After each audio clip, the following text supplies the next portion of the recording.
Olá, sejam muito bem-vindos a mais um curso Resiliência Emocional Encontrando Forças no Senhor. Me chamo Célio Dantas, sou o diretor do Instituto Penha e é uma grande satisfação estar com vocês mais uma vez. Bom, eu tenho alguns anúncios antes de começarmos o nosso podcast, nosso bate-papo desta noite, né? Na verdade, no momento em que você estiver nos assistindo. Primeiramente, nós teremos então no próximo sábado um evento bem especial. Nós teremos um encontro no templo, então vai ser no dia 27. Então no próximo sábado nós teremos esse evento. Nós participaremos de uma sessão da meio-dia e 30, das 12h30 lá no templo. Então todos que tiverem uma recomendação válida para o templo, nós convidamos a agendar então a sua participação nessa sessão às 12h30. Logo após então essa sessão, nós faremos um piquenique ali mesmo perto do templo, e depois nós teremos então um aulão também do Instituto no Centro de Visitantes, numa das salas do Centro de Visitantes. Então vai ser uma ocasião bem especial, atendendo o pedido da presença da área do mês de setembro, né, de nós emitirmos, gerarmos um cartão de ordenanças e levarmos esse cartão de ordenança até o templo. Então esse é o objetivo. Então será no próximo sábado, a partir das 11h30 na sessão. Depois, ali por volta das 14 horas, provavelmente um piquenique nós faremos. E por volta das 15 horas teremos então esse aulão. Se você então não pode, por algum motivo, acessar, frequentar, participar da sessão do templo às 12h30, mas venha para o piquenique, esteja conosco. E também, principalmente para o aulão que vai ocorrer ali na sala do templo, ali na sala do templo não, na sala do Centro de Visitantes. Um outro anúncio também, não esqueçam de preencher a lista de frequência na descrição aqui do YouTube. É muito importante que vocês preencham esta lista para nós. É muito rápido, mas é muito importante que vocês atendam esse pedido nosso, né? A gente tem corrido aí muitas visualizações do nosso canal, mas às vezes nem todas as pessoas estão preenchendo essa lista. É muito importante para nós que você preencha, para você também, a gente que é aluno do Instituto, porque esse é um curso válido do Instituto, um curso autorizado que vale crédito. Tá ok? Bom, nós temos então uma convidada especial. Vou pedir para ela se apresentar então para nós nesse momento. Okay. Tá ok? Me chamo Nazaré Lima Jardim, sou psicóloga, sou especialista em psicoterapia cognitivo-comportamental, especialista em psicologia jurídica e mestre em criminologia. Também sou missionária retornada da Missão Brasil Porto Alegre Norte. Porto Alegre Norte? Sim. Puxa, eu sou de lá. Você é de lá? É exatamente a missão que eu pertenci ali quando morava com meus pais. Que Porto Alegre Norte. Você é? Da cidade de Porto Alegre mesmo, eu sou natural de lá. Que legal. Que legal. Eu passei sabia. em Porto Alegre na ala Parque dos Maias. Parque dos Maias, sim. Fazia parte da Estaca Porto Alegre Norte. Isso. Eu sou da ala, da ala Lindóia. Sou filho da ala Lindóia. Era a Estaca, né? Estaca Porto Alegre Norte, exatamente. Que legal. Exatamente. Legal. Não sei se você... eu acho que hoje é um instituto onde talvez você tenha frequentado. Quais foram os anos que você... Foi de 98 a 2000. Então provavelmente hoje é um instituto lá, na capela que eu voltei lá uma vez, mas eu não me lembro. Que legal. Hoje é uma capela verde que tem lá, muito bonita, muito bonita. Que legal, não sabia, viu? Muito bem, Manazera, é uma satisfação tê-la hoje aqui conosco. Mas o que você trouxe pra gente hoje? Hoje nós vamos falar sobre ansiedade, né, e estresse. Né? Basicamente vamos falar sobre o estresse, que algumas pessoas às vezes confundem, até mesmo psicólogos, né? Eu também me confundo às vezes com algumas características, porque elas se entrelaçam. Mas o estresse é a resposta do corpo a algum evento, a algum acontecimento que você passa. Um assalto, uma batida de carro, um acidente, algum susto, né? Algum trauma. O seu corpo responde àquilo de uma forma negativa. E a ansiedade, ela é uma característica que você vai desenvolvendo, né, esses sintomas, e ela perdura por um tempo maior. Então, ela não tem uma coisa que desencadeou. Ela pode até ter um gatilho, mas ela já existia. Já existia. Né? E ela perdura por um tempo maior que o estresse. Existem pessoas que, por exemplo, é assaltado, sai para trabalhar e foi assaltado. E tem aquele dia difícil, né? Complicado, tudo. Mas no outro dia, levanta, vai trabalhar. Normal. Vai trabalhar um pouco chateado, um pouco, né, temeroso, mas vai, né? E existem algumas pessoas que é assaltado, passa por todo esse trauma, pode até ir trabalhar, mas fica com aquela sensação de que vai acontecer aquilo de novo, e ali está gerando uma ansiedade, está perdurando aquela sensação, aquela reação que você teve ao evento traumático. E geralmente a ansiedade é sempre você está preocupado com algo que vai acontecer que ainda não aconteceu, correto? Provavelmente. A ansiedade, ela vem de algum medo, né? Certo. Ela vem de alguma coisa acontece na sua vida e faz você pensar que poderia acontecer de novo, e aquilo aí você vai desenvolvendo alguns sintomas negativos, né? Sobre isso, geralmente no pensamento, né? Nosso pensamento fica mais destrutivo, vamos dizer assim, né? Fica mais negativo. Então, puxa, acho que se eu sair ali vou ser assaltado, né? Exatamente. Ou, puxa, eu vou lá e não vai dar certo aquele negócio, minha apresentação na escola, no trabalho, vai dar errado. Você já sofre por antecipação. Na terapia cognitivo-comportamental, nós chamamos isso de distorção cognitiva. Distorção, exatamente. É quando você tem um pensamento distorcido da realidade. Porque esse pensamento ele não tem uma base. Por exemplo, por que eu estou sentindo isso? É verdade. Quando você se questiona, né, já vou dar até uma muito bom. prévia de como você lidar com isso. Quando você se questiona, né, por que isso está acontecendo comigo? Ou por que eu estou sentindo isso? De onde vem esse pensamento? E você tenta buscar a resposta para esse pensamento, você começa a ver que ele não se firma. Não tem uma base sólida. Né? Qual é a evidência que eu tenho de que isso vai acontecer? Olha só. Então, eu saí e eu acho que vou ser assaltado hoje. Qual é a evidência que eu tenho? É porque eu fui assaltado ontem. Mas eu fui assaltada ontem e levaram meu celular. Hoje eu não tenho celular. A pessoa talvez, se aparecer alguém aqui, não vai ter celular. Mas qual é a evidência realmente? Nesse exemplo, ele não é tão eficiente porque a pessoa tem um trauma ali. Claro. Mas geralmente a ansiedade vem por conta de, por exemplo, até a gente estava conversando, né? Essa distorção cognitiva, muitas vezes acontece de meu marido se atrasou, ele anda de moto. Então, se eu estou muito ansiosa, eu já penso o pior. Eu penso que ele caiu, que foi assaltado e outras coisas mais. Então, eu não tenho uma comprovação de que isso aconteceu. Não tem uma evidência que me mostre. Ele se atrasou, como muitas vezes a gente se atrasa. Exato. Né? Ele demorou para responder uma mensagem. O filho está na rua e a mãe manda mensagem e o filho demora para responder. Aí pronto. Mães já têm uma preocupação maior, né? Com tantas coisas que elas têm na mente, né? Então já começa a pensar o pior, já começa a pensar que aconteceu uma coisa muito ruim. E esse pensamento é a ansiedade. Porque ele não teve um evento que destravou ele, é uma coisa do que veio do seu pensamento. E esse pensamento distorcido não tem uma evidência. Ou seja, se você se perguntar por que eu estou pensando isso, ou qual a evidência que eu tenho de que isso aconteceu, você não encontra. Então isso já vai te dando uma sensação de calma. E aí tem outras estratégias de enfrentamento que você pode utilizar, que a gente vai falar ainda. Usar de uma forma mais assim, racional. Sim. Certo? Não emocional, racional. Puxa, o que eu estou sentindo agora, tem alguma base mesmo sólida? Uma evidência, como você falou? Uma ótima pergunta. Se não tiver, talvez possa te ajudar, né? Olha que legal. É da minha mente. Agora, a ansiedade, ela realmente pode provocar também estresse, é isso? Sim, uma coisa leva a outra, né? E o estresse leva a doenças. E o estresse daí leva a doença. E o estresse também pode provocar ansiedade. Geralmente é isso.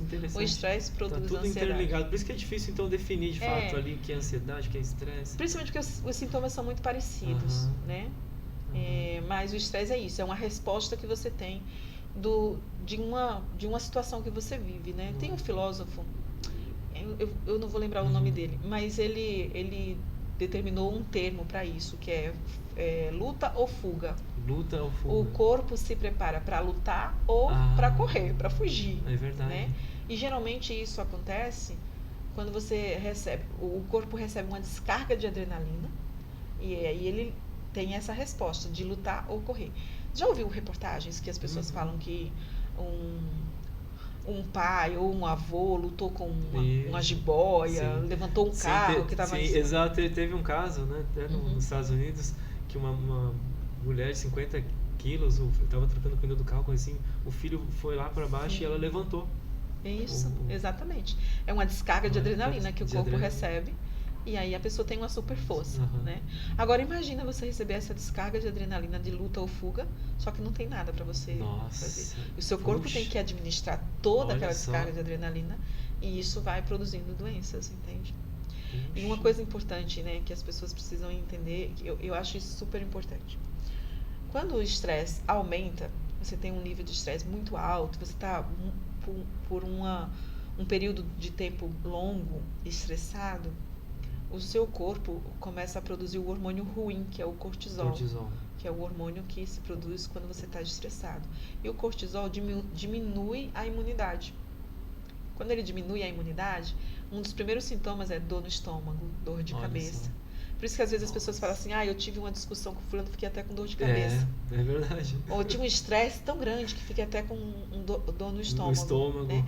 Só que aí, nesse primeiro momento, essa dorzinha vai passar, porque você vai resolver aquela situação. Só que se isso se perdura, ele começa a produzir as doenças, né? As doenças mais graves. Puxa vida, né? É muito importante combater o estresse. É muito importante, né?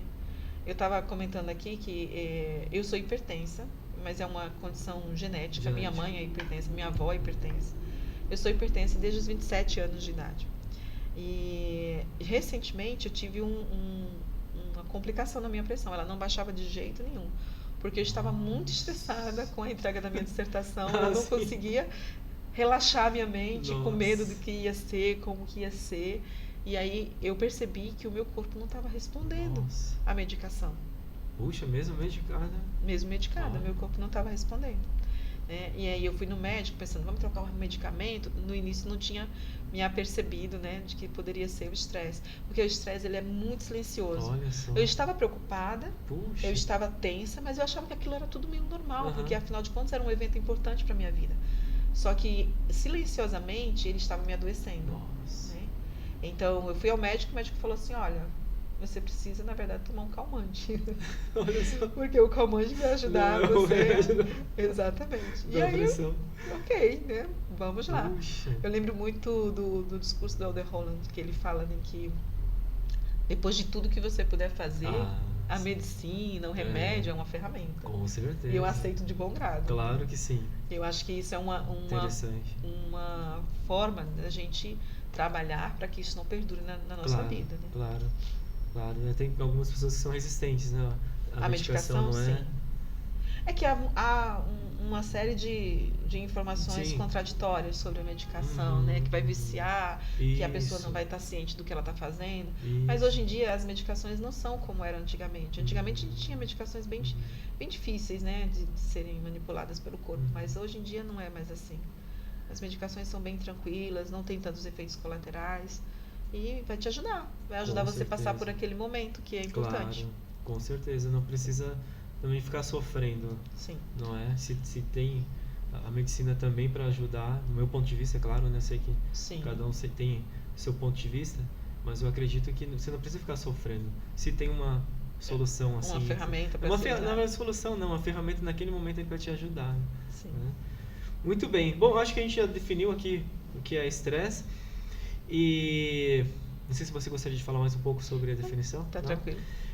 Mas existem então alguns níveis de estresse. A gente estava até comentando aqui isso. Muitas pessoas talvez o pessoal aí de casa já conheça muito bem esses níveis, né, de estresse. Mas a gente vai debater agora um pouco sobre eles. E para o pessoal que não conhece, talvez seja bem interessante conhecer então os níveis de estresse. Pode falar um pouco sobre isso? Sim. Por favor. Tem o estresse leve, né?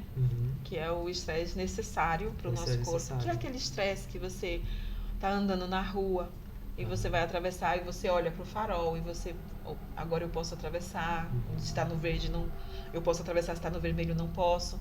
E o estresse leve, ele te deixa atento para viver a sua vida. Te coloca em movimento. Isso. Você está dirigindo, então você tem um nível de estresse ali. Porque se você estiver muito relaxado, você vai cometer um erro. Vai cometer algum erro. Verdade. Então, esse estresse leve é normal e todos nós temos, e isso é bom. Né? Quando até a gente estava conversando antes, não tem estresse nenhum, a pessoa morreu. Morreu. Porque não tem como a pessoa ser totalmente relaxada. Nós estamos até comentando que não existe ali a cura do estresse, mas até aqui no nosso curso mesmo, o título é administrar o estresse e a ansiedade. Exatamente. E é necessário a pessoa entender que ele é importante para sua vida. É óbvio que não o tempo todo, né? Claro, não é para claro, por exemplo, tô na praia, tô relaxando ali na praia, não tenho um nível de estresse, não tenho nada que eu precise administrar.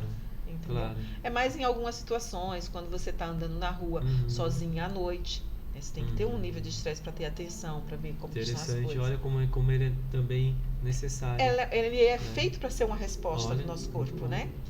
Mas tem um moderado, que aí você já começa a se preocupar demais, já começa, por exemplo, vou sair do trabalho, nossa, vou enfrentar a rua, nossa, já começa a ficar um pouco ansioso, né? Um pouco nervoso. Às vezes saindo de casa você já começa a imaginar situações que podem acontecer. Então, já começou a ficar um pouquinho mais grave, né?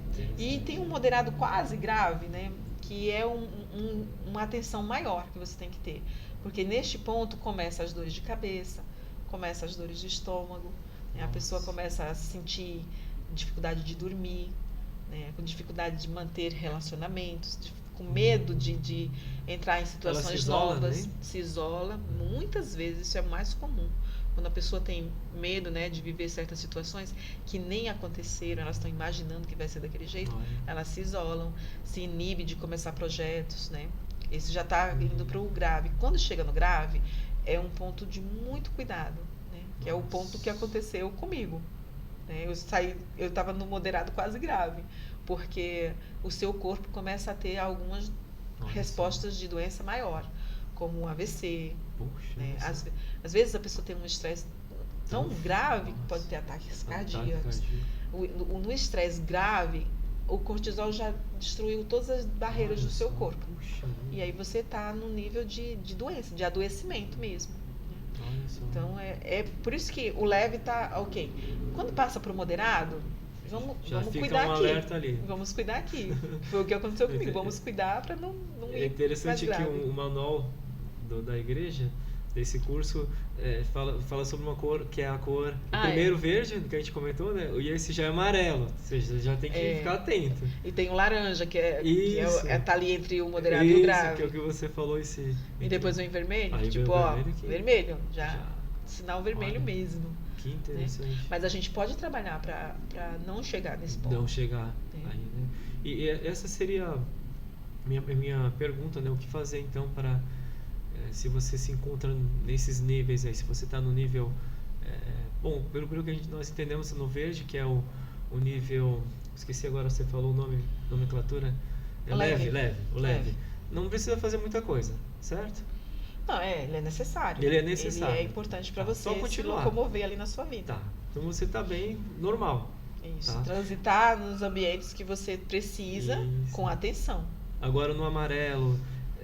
Desculpa que eu tô. Você no amarelo e no laranja. Não, podemos usar as cores. O laranja e o vermelho, o que a gente precisa fazer então, cada um deles? Ok. Então, se está no amarelo, então você precisa mudar seu estilo de vida.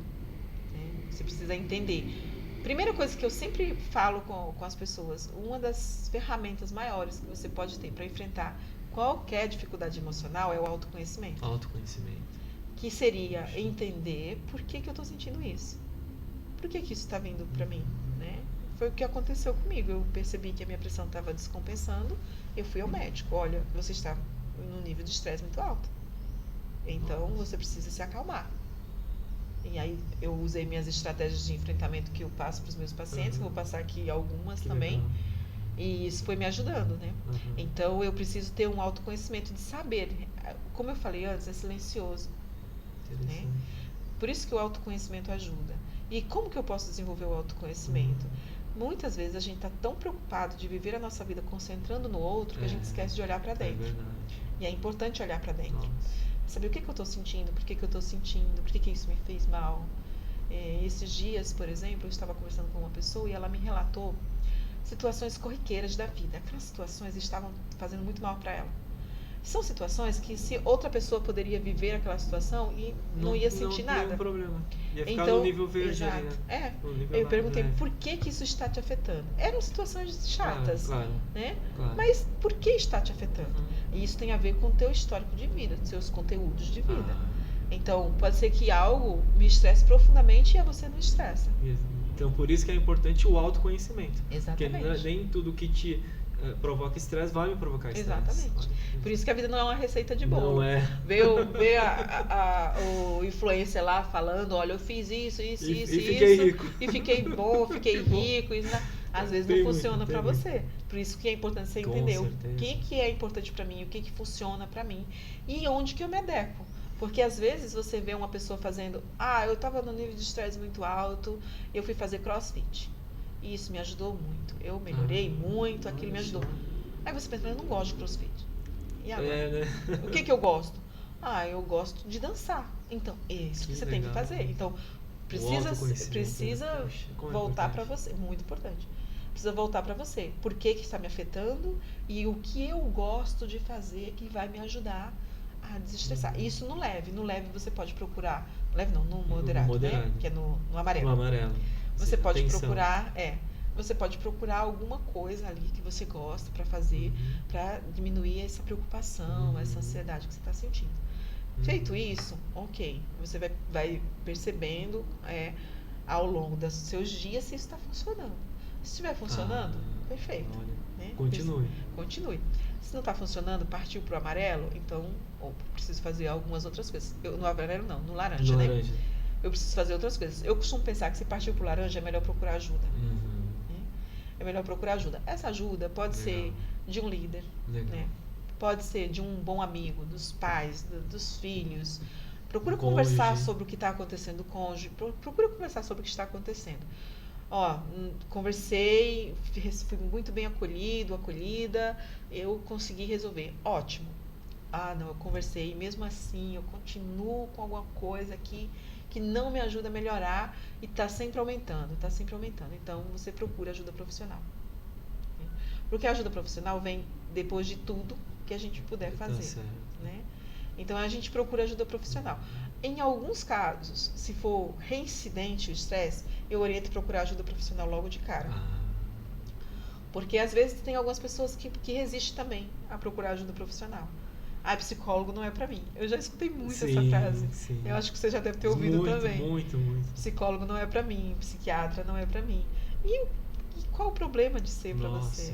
Eu acho maravilhoso fazer terapia. Com certeza. Né? É o seu momento, o momento que você tem ali pra falar sem medo das suas coisas. Sem julgamentos. Né? Então, eu acho super válido você procurar ajuda profissional. Se você fez todos os seus esforços ou todas as suas estratégias e não conseguiu resolver. E aí você vai para esse profissional vai te direcionar, né, sobre quais coisas que você precisa fazer para ficar bem. E é interessante que hoje mesmo a igreja, como tem trabalhado fortemente nessa área, hoje existe o Centro Serviços Familiares SUD. Olha só que a igreja tem um apoio muito forte em relação aos membros e também os missionários, né, que estão no campo, que retornam. Então a igreja tem se focado muito para essa parte. Eu acho que foi o presidente Kimball, em 1970, quando foi criado, né, o programa de autossuficiência na igreja, ele comentou uma coisa, ele falou que os membros precisam mais de aconselhamento do que roupas novas. Olha só. E eu acho que em 1970, imagina hoje, né? Nossa, é verdade. Não era nem nascida ainda. A gente estava procurando os dados, né? E a gente viu que 67% dos trabalhadores brasileiros afirmam que o estresse está prejudicando o seu trabalho, os seus níveis de profissionalismo, né? 67% é muita gente. Muita coisa. Muita gente. Puxa, olha só, né? Como é um mal, né? Algo que precisa ser combatido. Sim, com certeza. Tem que parar, pensar e resolver, né? Tentar resolver de alguma forma, como você comentou. Às vezes sozinho não vai dar, mas aí tem os familiares, tem os amigos, tem os líderes da igreja, tem os programas da igreja. Sim. Não deu certo, aí também tem os profissionais, né? Que inclusive o Senhor deu aí conhecimento para ajudar seus filhos. Sim. A gente estava falando também no início sobre os locais, né? Sim, exatamente, né? Então, tinha até aqui, eu posso fazer até a pergunta? Sim. Quais alguns locais que precisamos conviver? Tem locais que você não tem jeito, você tem que conviver, não é? Então, quais são alguns lugares que precisamos conviver onde temos o maior nível de estresse? O trabalho. acho que está em primeiro lugar. Mas Trabalho. uma coisa que a gente precisa conversar é sobre os jovens, né? Os jovens escola. A escola é um ambiente muito tóxico. Exatamente. Muito tóxico. Nossa, como é?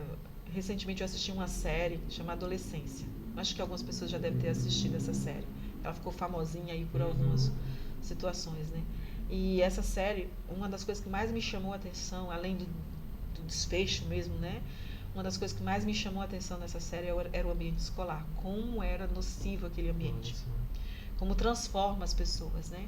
Então, o ambiente escolar é muito tóxico e os pais precisam conversar com os filhos sobre suas experiências. Porque se deixar para a escola e achar que está tudo bem, não está tudo bem. Não dá para transferir responsabilidade. Não dá tudo bem. E chegando em casa, conversa com seus filhos. Eu acho que é uma excelente forma de dar uma abertura para eles falarem sobre as coisas que estão acontecendo com eles, né? O adolescente em si já é mais fechado. Ele já não fala muito, né? Eu tenho um enteado, né? Ele está com 14 anos. Ele chega da escola e eu pergunto, como é que foi na escola hoje? Normal. Beleza, aí a gente começa a conversar sobre algumas outras coisas ali do dia a dia, da casa e tudo mais. E aí ele, você não sabe, o colega hoje na escola me cuspiu. Olha só, eu falei, foi normal? como assim? Ficou com raiva de um comentário, não sei o que, eu fiz uma brincadeira com ele cuspiu. Eu falei, você fez o quê? Eu cuspi nele também. Eu falei, tá, mas você conversou com a professora, você foi... E a gente começou a conversar um pouco sobre isso. Eu fico pensando, não foi normal. É verdade. Mas o normal deles, o que é o normal para eles? É isso. É algo agressivo, sabe? É algo que a gente precisa entender. Isso está te fazendo mal? Eu perguntei para ele no final, como você se sentiu depois disso? Eu devolvi, ele é resiliente. Ele devolveu e ele falou que se sentiu do humilhado. jeito dele resolveu a situação. Mas ele falou assim, mas agora eu não chego nem perto dele. Ele Então, resolveu a situação e arrumou uma estratégia para aquilo não acontecer de novo. Mas é importante esse diálogo, sabe? É importante que os pais conversem com seus filhos sobre como foi o dia, o que é normal para você. Talvez o que é normal para ele seja isso, seja esse ambiente tão pesado. Pois é. Não, desculpa, pode falar. Eu só ia falar que o outro ambiente que a gente tem que conviver e que também pode ser estressor é a família. A família, sim. A família, às vezes, as discordâncias de pensamento precisam ser muito bem conversadas para não gerar estresse, dificuldade de relacionamento. Os relacionamentos é um dos fatores que mais adoece. Né? Relacionamento conjugal, relacionamento pai e filho, relacionamento de irmãos. É um fator... Machuca demais. Machuca, porque são relações muito próximas. E todo relacionamento próximo tem conflito. Não tem jeito. Não tem jeito. Né? Não tem jeito. Você tem irmãos? Sim, tem irmãos. Brigou com seus irmãos já? Já briguei. Normal. Com né? certeza. Eu também. Porque é normal, relacionamentos próximos têm conflitos. Então, a gente precisa melhorar muito nossa qualidade de comunicação. Para que possamos resolver essas situações estressoras, para não gerar um conflito maior, uma dor maior, ou adoecer mesmo. Que interessante. Gerar afastamentos quando as pessoas não conversam. Que isso também é uma forma de estresse. De estresse. É porque vem o silêncio, né? Sim. Ali é muito estressante. Você estava falando sobre escola mesmo, e minha esposa e eu, a gente tem o costume de sempre conversar com nossos filhos. Quer dizer, eu não consigo fazer por causa do trabalho, não sempre, mas sempre quando eu estou trabalhando, eu faço isso, né? Pegar meus filhos na escola, buscar, somente para ajudar no estresse da rotina mesmo, né? Que do meu ponto de vista também provoca estresse, a própria rotina ali, né? Que a gente acaba escola, trazendo filho, pegando filho, levando para a igreja, não é? Para as atividades. É uma rotina bem puxada. E aí nós conversamos com eles sempre, como é que foi a escola, como é que foi hoje. Aí geralmente o meu adolescente fala, normal. Tá, mas o que teve de normal? Legal, ele fala legal. Não, foi legal, pai. Tá, o que teve de legal? Não, teve isso, teve aquilo. Aí eu começo a puxar para saber se foi legal mesmo ou não, né? Se teve alguma coisa. E às vezes, quando eles estão mais quietos, minha filha é de 8, né, e meu filho é de 14, aí você já sabe que alguma coisa não foi normal, não. Foi normal. Então aí você fica puxando. Ou se foi um normal muito ruim. Então, aí a gente fica puxando, o que aconteceu? Não, tudo certo. Não, mas e aí, como assim tudo certo? Como é que foi a escola? Como é que foi contato com o professor? Algum coleguinha teve algum problema? E geralmente, quando a gente vai a fundo, eles revelam. Aí eles revelam, não, teve isso aqui, né? Aí entra o papel, né, realmente nosso ali. Então, E minha esposa, ela faz muito bem isso, muito bem mesmo. Então primeiro a gente procurou ter um bom relacionamento com os pais, né, dos nossos filhos, a gente procura ter.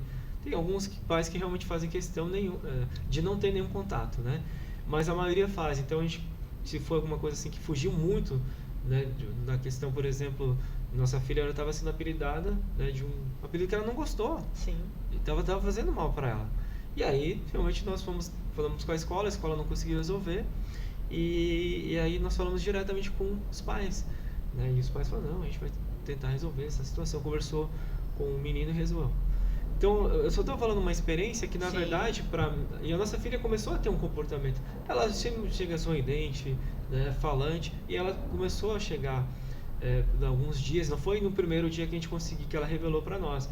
Foi alguns dias, depois de muita conversa, ela falou, isso aqui está me fazendo mal, né, tem um coleguinha que está me apelidando e eu não estou gostando. Aí entrou realmente a figura ali, Sim.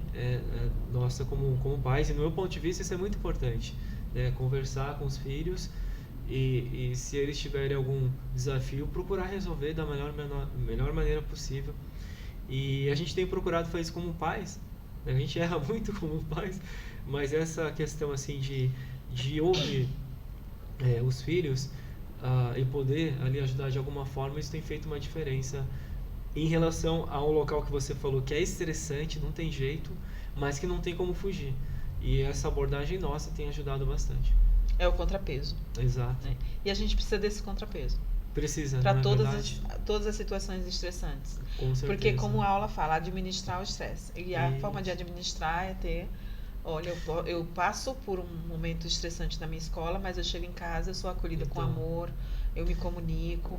Então, aquilo ali é uma forma de administrar. E eu vejo também, sabe, pode me corrigir, né? Eu sou leigo no assunto, que às vezes quando você também não resolve alguma questão ali e faz vistas grossas, aquele negócio volta de novo ali à tona e te provoca estresse, e cada vez que você vai deixando, aquilo vai virando, parece que uma bola de neve. E no momento que você vai ter um estresse para resolver, que nem eu falei em relação a conversar com os pais e tudo mais. Minha esposa conversou, na verdade foi ela que conversou com a mãe, também resolveu, tudo certo, um diálogo, como você falou. Sim. Mas provocou um estresse.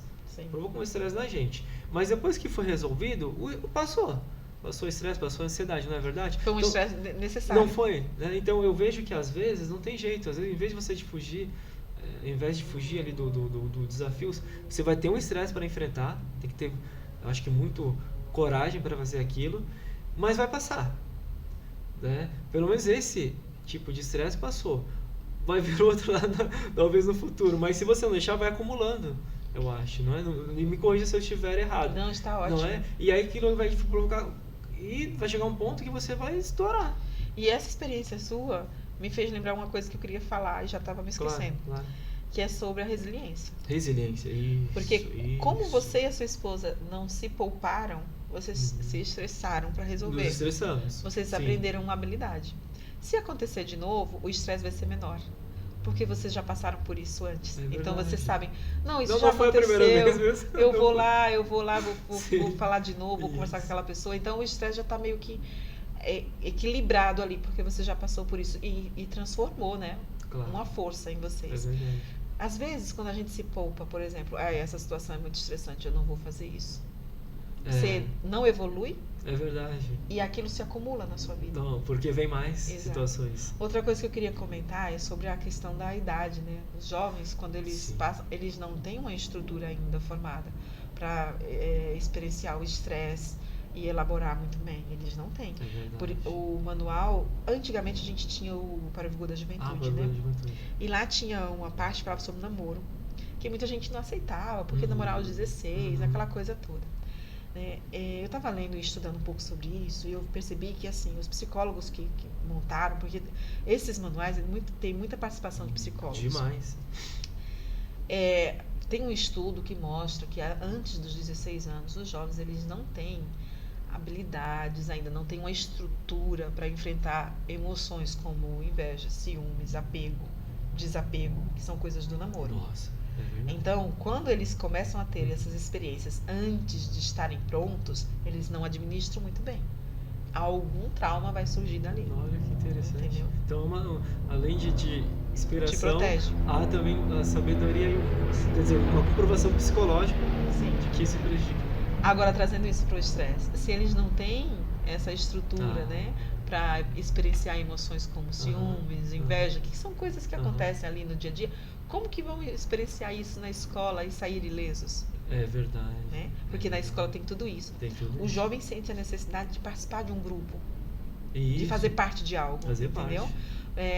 Quando um jovem ele é isolado, ele começa a falar, fazer apelidos para eles, né? Eu tive apelidos quando era na escola, né? Mas na nossa época, na minha época, eu acho que sou mais velha que você. Na minha época, a gente resolvia de uma forma diferente. Eu sempre fui muito resiliente para essas coisas, né? Mas hoje em dia eu percebo o quanto que isso machuca. Isso machuca demais. E na verdade, o apelido que eu recebi na escola me chamavam de Manga Rosa. E, por favor, se alguém me encontrar na rua, não me chame de Manga Rosa.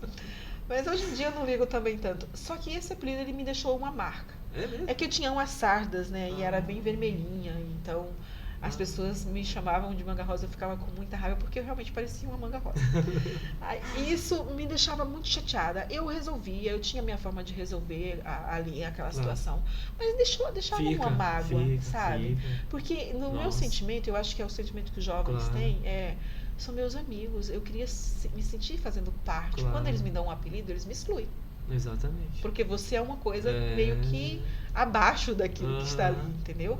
Então, como que o jovem pode lidar com isso também? Com o apoio dos pais. Porque não tem como dizer, eu só namoro aos 16, ou não apelida minha filha na escola. A gente precisa realmente trabalhar com eles essas emoções, esses estressores, para que isso não forme uma camada maior, uma camada mais densa de preocupação no futuro. E nós falamos aqui que tem que ter o apoio dos pais e talvez colocar aqui que dos responsáveis também, porque nós temos alguns adolescentes, por exemplo, ou crianças que não têm os pais, estão criados ali por algum responsável. Então, é a mesma coisa. É a mesma coisa. É como o caso do meu enteado, né? Meu marido tem guarda compartilhada, então ele fica uma parte da semana com a mãe dele e uma parte da semana com a gente. E quando ele tá com a gente, eu faço papel de mãe mesmo. Eu procuro saber como que ele tá, o que tá acontecendo. Se eu tomo as dores dele, ele sabe disso, né? A mãe dele também sabe disso. A gente tem uma relação amigável. E isso faz parte mesmo da criação dele, né? Porque eu acho que a mulher, como você falou, a minha mulher que conseguiu ir lá e resolver. A mulher tem uma sensibilidade para tratar desses assuntos, né? É uma coisa, um dom de Deus, né? Então, eu tomo essa responsabilidade para mim porque eu sei que meu marido talvez não perceba os sintomas, entendeu? E converso. E isso eu acho que se aplica a qualquer pessoa que cuida de um jovem hoje. Seja avó, seja tia, seja madrasta, padrasto, se aplica a qualquer pessoa que cuide de um jovem. Ela tem a responsabilidade de zelar pela saúde emocional dele, porque ele não está preparado para viver nesse mundo de hoje. Então, uma pergunta que surgiu agora, mas talvez um jovem ele não tenha esse apoio, os pais responsáveis não são tão atentos com isso, não são tão sensíveis, e ele está passando por uma dificuldade. O que você sugeriria para ele fazer? Qual seria a sugestão, talvez? Procura um líder que ele confia. Mas eu acho que o jovem mesmo, o adolescente, é muito raro ele procurar ele falar sobre isso. Eu acho que cabe mais a nós. Né? Eu sou presidente das moças da minha ala. E às vezes eu fico prestando atenção nas emoções das minhas moças. Né? Eu percebo quando uma não está muito feliz, muito triste. E como a gente trabalha muito com os rapazes, e hoje eles não têm um presidente dos rapazes, às vezes eu presto atenção nos rapazes também. E eu procuro conversar com eles. Às vezes, quando tem pais na igreja, eu transfiro a responsabilidade, porque é o certo, né? Com certeza. Mas quando não tem, quando aquele jovem ele é sozinho, eu procuro conversar com ele, mostrar que ele é amado. Porque às vezes eles não vão se abrir pra gente, né? Mas se eles têm uma compensação, dizer, poxa, a irmã Nazaré, ela me trouxe um chocolate, ela me deu um abraço, ela olhou pra mim e ela falou assim, você está bem? Tem alguma coisa que eu posso fazer por você? Quer conversar um pouco?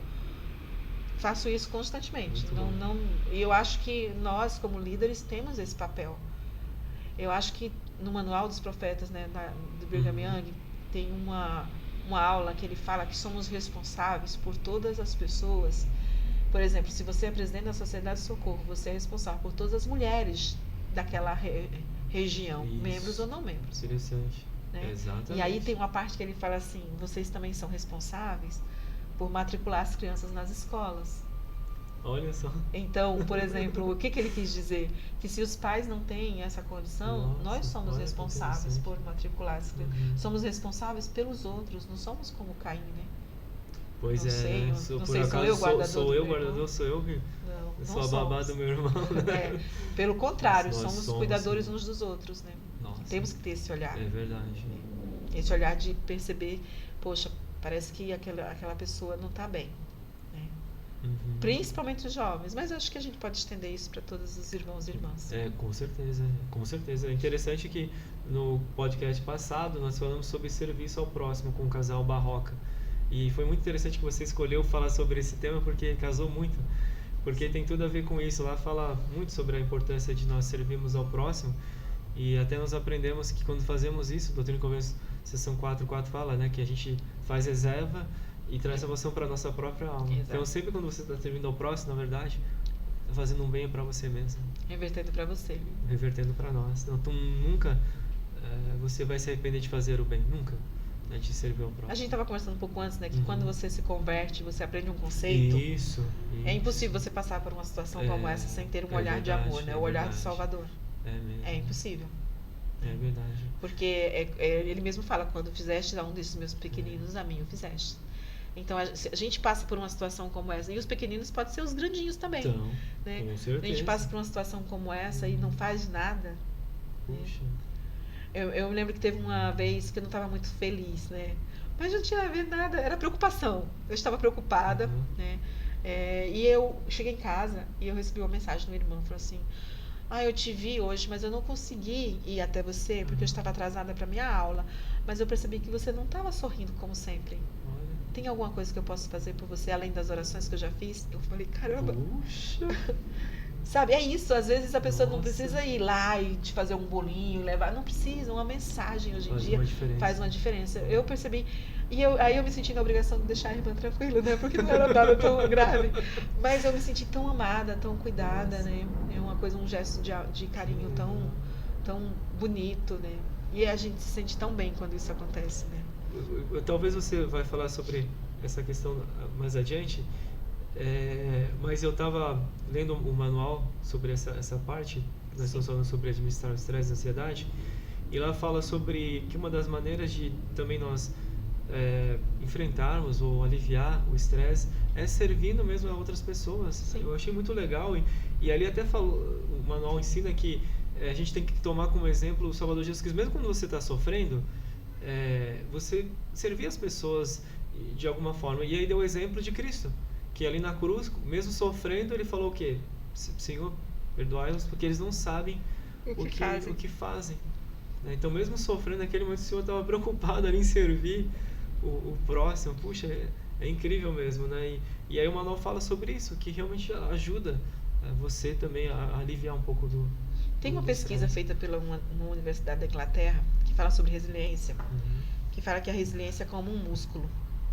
Eu vou resumir, mas tem mais informações. Claro. É como um músculo que ela se desenvolve, cresce, né? À medida que a gente faz um exercício. Sabe qual é esse exercício? O exercício da gratidão. Gratidão, sim. Eles separaram, né? Fizeram uma pesquisa e um experimento.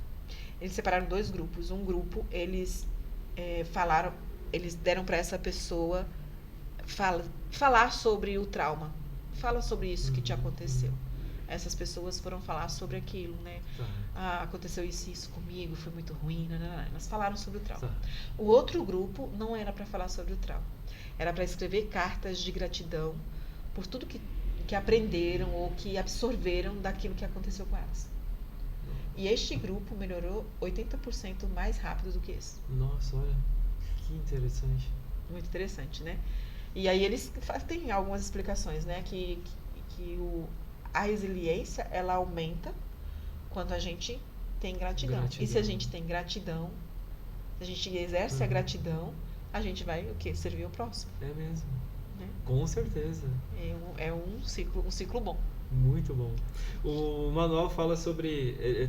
É interessante o convite que ele faz. Ele diz para nós agradecermos todos os dias por 5 coisas. Eu não sei se você já ouviu alguma coisa, mas eu achei muito interessante. É uma das tarefinhas que eu falo. A gente Desculpa, pode falar sobre as estratégias? Vamos lá. Então vamos falar agora sobre, eu acho que é técnicas de enfrentamento ou estilo de vida? Técnicas de enfrentamento, que são as estratégias que a gente pode usar para enfrentar o estresse. Então, primeiro é autoconhecimento, a gente já falou um pouco sobre ela, né? E a outra, dentro do autoconhecimento, é descobrir alguma coisa que você gosta de fazer, um hobby. Sei lá, tocar violino, correr. Eu gostaria muito de aprender a tocar piano, mas eu não tenho piano. Então, precisamos adaptar para outra coisa, né? Não fica nessa coisa do tipo, eu queria fazer uma coisa, mas como eu não tenho isso, aí é por isso que eu não faço. A gente tem que adaptar, então, para uma outra coisa que seja possível de você fazer. Eu quero fazer atividade física, mas eu não tenho dinheiro para ir na academia. Vai caminhar. Liga o YouTube, que tem várias aulas. Vários. Hoje em dia não tem como fugir. Não tem como fugir. Então, esse tipo de coisa. Precisamos ter um hobby. A outra coisa que melhora muito o estresse, que algumas pessoas até ignoram, é a alimentação saudável. A alimentação, quando a gente tem uma alimentação ruim, o nosso corpo já começa a se preocupar de alguma forma, né? Para digerir aquele alimento. E aquilo inconscientemente vai produzindo estresse. Com certeza. Tá? Com certeza. Uma outra coisa são as técnicas de mindfulness, né? Que é você viver o seu presente. A maioria das técnicas de mindfulness traz você para o seu presente. Respiração diafragmática, relaxamento muscular progressivo, que são duas técnicas que eu sempre passo para os meus pacientes. Que legal. Que são técnicas que ajudam você a administrar o estresse naquele momento mais crítico, inclusive. Quando você começa a fazer, você percebe que as coisas começam a mudar. Tem uma imagem, eu não tenho ela aqui, mas tem uma imagem que mostra, na verdade é um videozinho que mostra o cérebro de uma pessoa quando ela começa a respirar, fazer a respiração diafragmática. Ela muda a química do cérebro. Então, ao invés de ficar mais estressada, aquela química, porque o estresse tem uma química. Interessante. O seu cérebro começa a movimentar de um jeito, ele expande e volta, e até que aquela área onde estava aparecendo o estresse, ela vai diminuindo. Puxa, que legal. Então, a respiração diafragmática, ela é muito eficiente. Eu lembro que uma vez eu estava atendendo um homem importante na igreja, um líder importante na igreja. E ele estava com um estresse muito alto. E eu fiquei pensando, Senhor, eu tenho que falar para esse homem respirar. Eu vou falar para ele, ensinar ele a respirar, porque a gente ensina essa técnica na terapia, né? Eu falei, e eu senti, sim, você tem que fazer isso, porque é isso que todo mundo faz.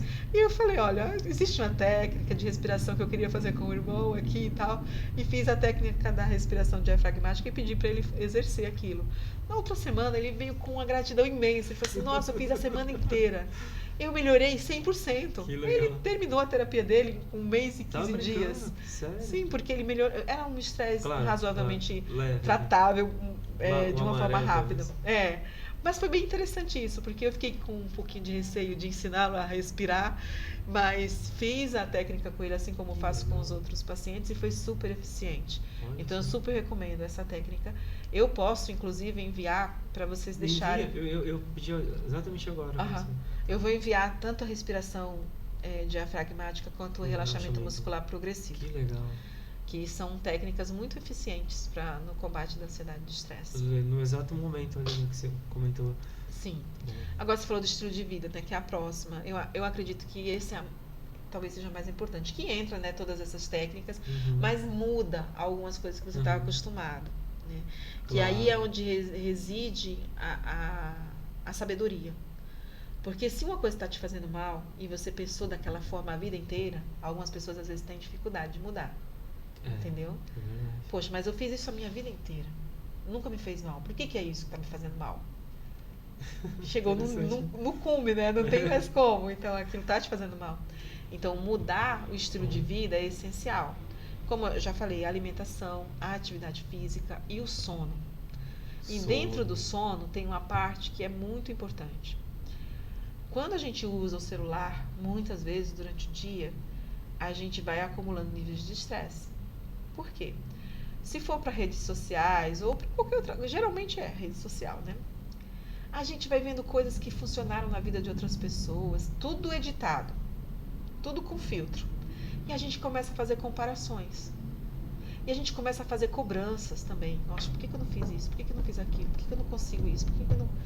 sabe? verdade. E a gente começa a fazer cobranças, e isso de uma forma muito inconsciente, às vezes imperceptível, acontece no seu dia a dia.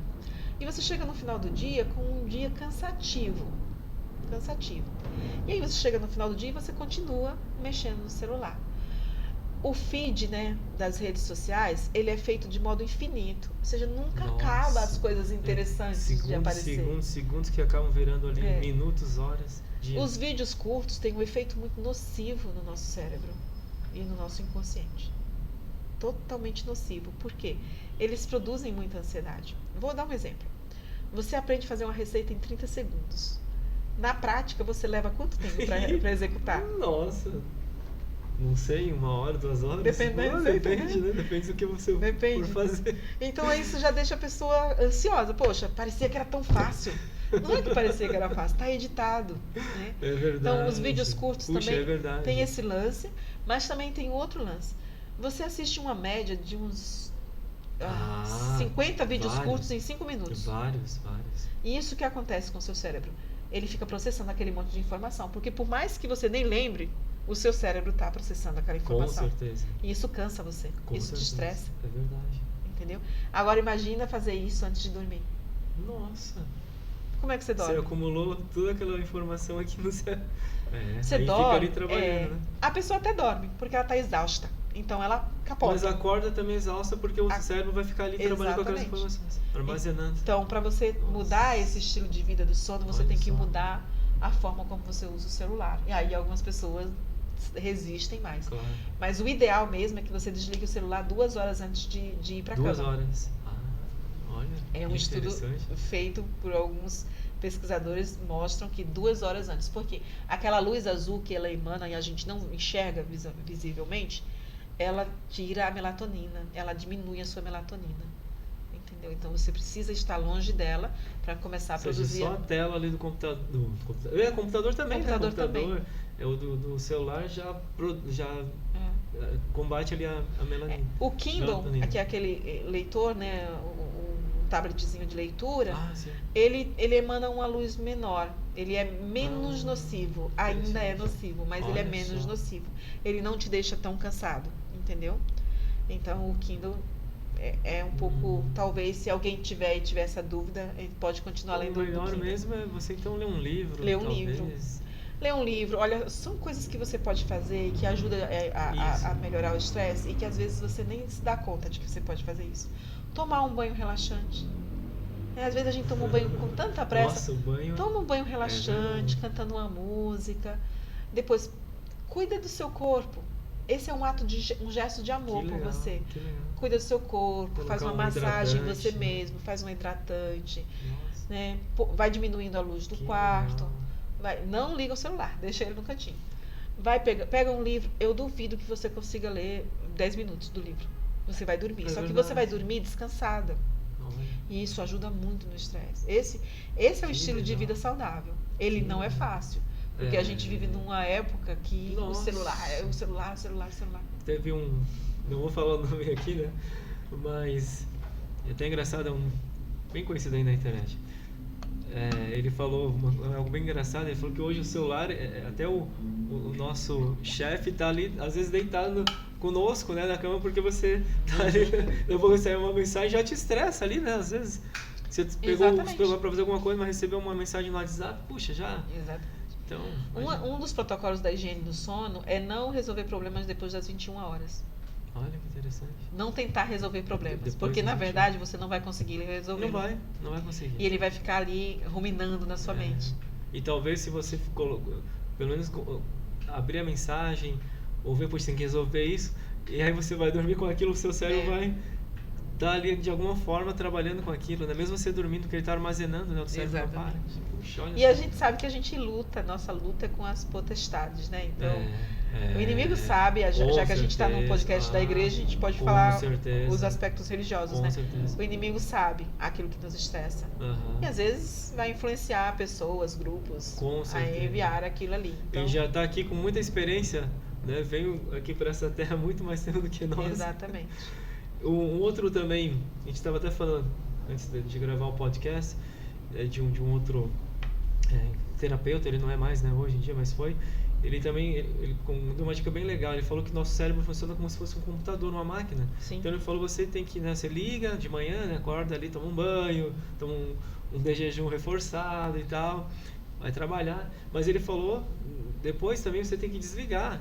E aí ele falou algumas técnicas também bem interessantes, como ele falou sobre isso também, deixar de lado o celular, tomar um banho, relaxar e desligar mesmo ali, desligar o seu corpo para descansar e recarregar as baterias para o próximo dia. O Augusto Cury tem um livro muito Sim, interessante, sim. não sei se a gente pode indicar. Pode falar. Tem um livro do Augusto Cury que chama O Código da Inteligência. E nesse livro ele fala sobre janelas assassinas.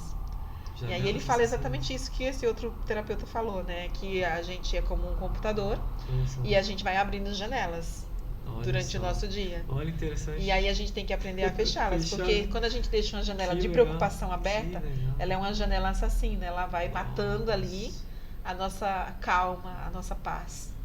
Né? Então a gente tem que fechar as janelas do nosso dia. Por exemplo, eu acordei, eu vou dar um exemplo prático, né? Que às vezes as pessoas que estão assistindo gostam, né? Eu acordei e eu tenho um problema para resolver. E aí eu procrastino, que é aquele caso que a gente estava falando. Eu não enfrento esse problema. E aí gera porque eu não quero nem falar com essa pessoa. Isso. E aí você deixou ele de lado, né? A janela está bem aberta. É uma das questões do estresse, que é a evitação. É luta, fuga e evitação. Só que eu não falo da evitação porque é mais... O início foi luta e fuga. Mas hoje a gente tem a evitação também. A evitação, você colocou ali do lado. Eu falei assim, eu não quero falar com essa pessoa. E aí você passa o dia todinho ruminando inconscientemente que isso está no teu programa de dia. É uma janela aberta, uma janela assassina. Se você resolvesse isso durante a primeira parte da manhã, já ia eliminar. Olha, que interessante. Entendeu? Muito bom. É por isso que se esquivar não é bom. Se esquivar é uma forma da gente só protelar a preocupação e deixá-la no inconsciente ruminando. Procrastinar mesmo, né? Que interessante. Interessante, esse terapeuta que eu comentei também, ele disse que até questão de trabalho, ele pediu para você, ele tira do cérebro e escreve, tipo, anota, né? Poxa, eu tenho que ter um planejamento lá esqueci como que se fala, né? Mas seria os compromissos para o dia seguinte. Então você, puxa, eu não consegui fazer isso. Aí coloca já, ó, planejamento, agora amanhã eu vou fazer isso. Mas você tirou da sua mente. Ele falou que isso ajuda também. É verdade isso? Ajuda, porque você sabe que aquilo ali vai ser resolvido numa hora. E isso é quando você não consegue resolver, isso, né? Não é porque você protelou. Isso. Você só colocou, tirou da tua cabeça, mas colocou, no papel tá lá, eu já sei que eu vou ter que fazer. Porque ele não ficou jogado Isso. Ficou ali para ser resolvido, é uma pendência. Interessante, né? Mas é importante que no outro dia, quando acordar, ela seja a primeira coisa a ser feita. Senão vai gerar estresse. Senão ela vai ficando para depois, ela vai acumulando aquela camada de... E aí se torna uma janela assassina. Ela se torna uma janela assassina. Que legal. Muito bem. Às vezes a gente tem o nosso dia muito corrido, né? E isso vai acontecer. Às vezes você tem uma coisa que você queria fazer e você não faz, e isso acontece. O que eu faço? É a primeira coisa que eu vou resolver no outro dia, é a coisa que perdurou de ontem. É a coisa que ficou faltando de ontem. Então eu vou fazer hoje de manhã. Porque se eu deixar... vou começar o dia, vou fazer as coisas do dia. Aquilo que vai virando uma bola de neve, porque o problema vai ficando maior. Principalmente quando é um problema que você precisa dar uma resposta. É isso mesmo, gera uma ansiedade muito forte, às vezes violenta mesmo. Puxa, ou seja, se a gente pode dar um resumão, né? Isso. Entender você mesmo, entender o que está te estressando. Exato. Ter um hobby, ter boa alimentação, fazer atividade física, né? Mudar o estilo de vida, fazer respiração diafragmática, relaxamento muscular progressivo, né? E se cercar de pessoas boas, né? Porque os relacionamentos tóxicos, eles são muito ansiolíticos, né? Então, a gente precisa se cercar de pessoas boas. Eu gosto muito de um ditado que diz, não pense voar como águias em terreno de perus. Sim. Né? Então, para você realmente voar como águia, você vai ter que buscar realmente pessoas boas. E o maior segredo de todos, né, no que a gente falou aqui, é aprender a dizer não. Com certeza. Aprender a dizer não, porque muitas vezes a gente diz o sim e se sobrecarrega. Então, tem uma frasezinha que eu sempre falo para meus pacientes. Se certifique de que o sim que você está dizendo para uma pessoa não seja um não para você. Puxa. Porque isso... Pode repetir, por favor?